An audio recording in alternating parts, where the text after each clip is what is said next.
400 million liters. Seriously, I want you to just pause and try to picture that sheer volume for a second.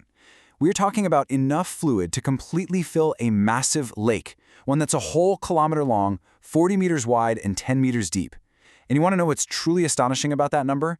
That is the exact amount of blood that your two tiny ventricles will pump over a standard 75-year lifetime. It's just wild to think about. But, this incredible volume brings up a pretty fascinating question. If you look at an isolated single cell under a microscope, it doesn't have a heart, right? It doesn't have a circulatory system at all. It survives totally fine just through the simple diffusion of nutrients from its environment. So why on earth do humans and other complex organisms need such a massive, specialized, hyperactive delivery system just to stay alive? Well, welcome to This Explainer. I am so incredibly thrilled to have you here today because we are going to look at human physiology and the cardiovascular system for what it truly is, an absolute marvel of evolutionary engineering. We're going to dive deep and decode the brilliant physics and the biology that somehow keeps that 400 million liters of blood moving day in and day out. So here is our roadmap for today. We'll be looking at the evolutionary need to circulate, the physics of blood flow, measuring pressure and volume inside the magic fluid, and finally, we'll wrap up with the viscosity paradox. All right, let's jump right into Section 1, the evolutionary need to circulate. Okay, let's explore the exact evolutionary problem that basically forced the heart into existence. Imagine you're a large multicellular organism. Simple diffusion just is not fast enough to feed the cells buried deep inside your core. If evolution had simply built a basic closed-end tube going from the outside environment all the way down to that central cell, well, it would fail completely. This setup creates what we call an unstirred layer. Think of it like a long dead-end street where the garbage trucks never come and the grocery deliveries never arrive. The concentration of fresh nutrients at the deep end drops too low, and toxic waste piles up too high. The concentration gradients simply become too small to sustain life. So to fix this, complex organisms absolutely required a fast convection system to rapidly circulate fluid and keep those gradients steep. And nature's ultimate solution for mammals and birds is just brilliant. To handle this vital exchange of gases with our environment, we evolved a compact, roughly 300-gram dual pump system. You essentially have a left-sided main pump and a right-sided boost pump, and they operate perfectly in series across two totally separate circuits, your systemic circulation and your pulmonary circulation. It is literally the most elegant plumbing solution imaginable. Moving right along to Section 2, the physics of blood flow. Now that we have our pump and our pipes, let's look at how the hemodynamics actually play out. It's fascinating because blood flow maps beautifully onto something you might already be familiar with, Ohm's law of electricity. Just like electrical current is driven by a difference in voltage across a resistance, blood flow is driven by a pressure difference across vascular resistance. Your heart basically acts as this relentless, constant pressure generator. It sets up a high pressure in your aorta relative to the much lower pressure in your vena cava. And that difference, that is exactly what constantly drives the flow of blood through all the varying resistances of your body. But here is where the physics gets truly mind-blowing. This is Poiseuille's equation. Now, I promise we won't get bogged down in the heavy math today, so here's the absolute crucial takeaway. Flow is directly proportional to the fourth power of the vessel radius. What does that actually mean for you? It means that if your body makes just a tiny, microscopic tweak to widen a blood vessel, the flow of blood rushing through that vessel shoots up exponentially. It is an unbelievably sensitive and highly efficient control mechanism. Of course, all that efficiency really depends on how the fluid itself moves. In an ideal world, blood flows in these concentric, undisturbed layers. We call this laminar flow. It is incredibly smooth. It has this beautiful parabolic profile where the fluid in the very center moves the fastest, and most importantly, it's completely silent. But if a vessel gets too large, or if the blood velocity gets way too high, we cross a critical physical threshold known as the Reynolds number. Suddenly, that smooth flow completely breaks down into turbulent flow. It becomes chaotic, it creates all these swirling vortices, and it wastes a massive amount of kinetic energy. And crucially, turbulent flow is noisy. Which perfectly sets up Section 3, measuring pressure and volume. Let's look at how doctors actually use those exact physical principles, turbulence and noise, in a real clinical setting. When a doctor uses a manual sphygmomanometer, that standard blood pressure cuff they pump up on your arm, they are literally using turbulence as a diagnostic tool. First, they inflate the cuff tight enough to completely block the artery. Then, as they slowly let the air out, a spurt of blood manages to escape. The cuff has created an artificial narrowing which forces the blood velocity to spike, violently pushing it right past that Reynolds number threshold into turbulent flow. Those little thumping murmurs you hear through the stethoscope, those are called Korotkov sounds.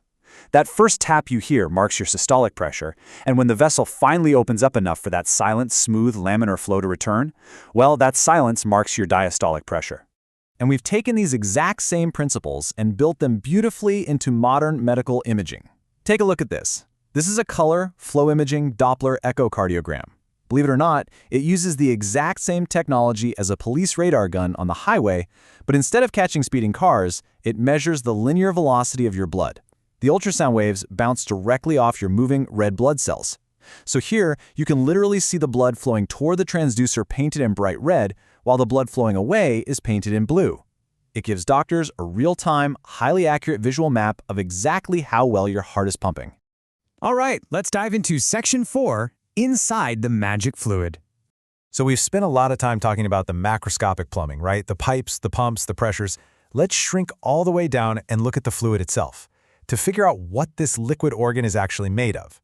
If we took a sample of your blood right now and spun it super fast in a centrifuge, it would separate out exactly like this. The heavy red blood cells drop straight to the bottom, making up about 45% of the total volume in men, or about 40% in women. That specific percentage? That's what we call your hematocrit.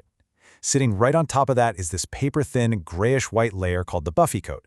It's less than 1% of the volume, but it holds all your white blood cells and platelets. And finally, sitting on top is the remaining 55%, a pale yellowish-white watery solution known as plasma. Now, if we take that watery plasma and analyze it using electrophoresis, a process that separates molecules by their size and electrical charge, we get this really distinct pattern. You can clearly see the major proteins floating right there in your plasma. You've got albumin doing the heavy lifting for osmotic pressure alongside various globulins. But I want you to specifically notice the band for fibrinogen.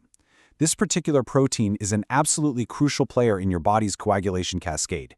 It actually assembles into long polymer strands to form blood clots. So lock fibrinogen into your memory because it is about to be the absolute star of our final section. But before we get there, we have to ask a pretty basic question. Where do all these incredible cellular components actually come from? Well, they come from a highly specialized, non-stop factory inside you, your bone marrow. This manufacturing process is called hematopoiesis. It all starts with pluripotent stem cells. These are basically blank slate cells that can develop into almost anything. Guided by specific chemical signals, like erythropoietin or EPO, which acts like a manager telling the factory to produce more red blood cells, these stem cells differentiate. They travel down very specific assembly lines to become your oxygen-carrying erythrocytes, your defending leukocytes, and your clotting platelets. Which leads us to our final act, Section 5, the viscosity paradox. Okay, we've arrived at the absolute climax of this explainer. This is where we uncover a mind-bending physical reality about blood that completely challenges all of our everyday assumptions about how liquids are supposed to behave. But first, let's make sure we're on the same page with our terms. Viscosity is conceptually just internal friction. It's the degree of slipperiness between two layers of fluid.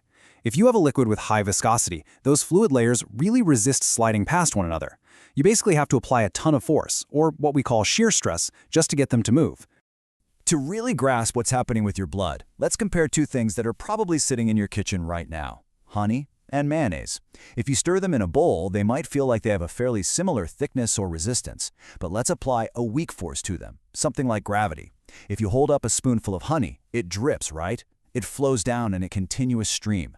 Honey is what we call a normal, Newtonian fluid. But if you hold up a spoonful of mayonnaise, it does absolutely nothing. It just sits there, on the spoon. Its velocity is zero. Mayonnaise is a non-Newtonian fluid. It actually requires a specific minimum threshold of force, what physicists call a yield shear stress, before it will deform and start to move. And believe it or not, your whole blood acts exactly like mayonnaise. That's right. Blood is not a normal fluid at all. If you just look at plasma by itself, it flows easily, just like water. If you just have red blood cells floating in saline, they flow perfectly fine too. But when you combine them inside your body, specifically when you mix that protein we talked about, fibrinogen, with red blood cells, they interact in a really weird way. At very low speeds or low forces, they essentially stick together. They clump up. This creates a yield shear stress. It means that, much like that glob of mayonnaise, your blood actually refuses to move until a significant threshold force is applied to push it. And this is what brilliantly illustrates the sheer genius of our cardiovascular design. Your heart is perfectly calibrated to provide exactly that threshold force. Once the heart pumps hard enough to overcome that initial yield shear stress, the blood breaks apart and starts to flow. And here's the magic. Once the velocity gets high enough, the blood's viscosity smoothly and rapidly drops way down to just 3.2 centipoise. It suddenly flows completely effortlessly. It acts almost like a solid when it's perfectly still, but flows beautifully the second the heart demands it. Talk about brilliant physical adaptability. We've seen how the heart generates relentless pressure. We've seen how vessels optimize flow based on the fourth power of their tiny radiuses. And we've seen how the magic fluid itself literally bends the laws of physics just to keep us alive.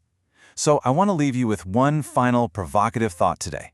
If the human cardiovascular system is truly this ultimate, highly adapted evolutionary plumbing solution, a system that relies on perfectly calibrated turbulence, hypersensitive stem cell factories, and bizarre non-Newtonian fluid dynamics, what exactly happens when we try to build artificial, mechanical replacements for it? It's something to think about. Thank you so much for joining me on this explainer today. Keep wondering, keep learning, and I'll catch you next time.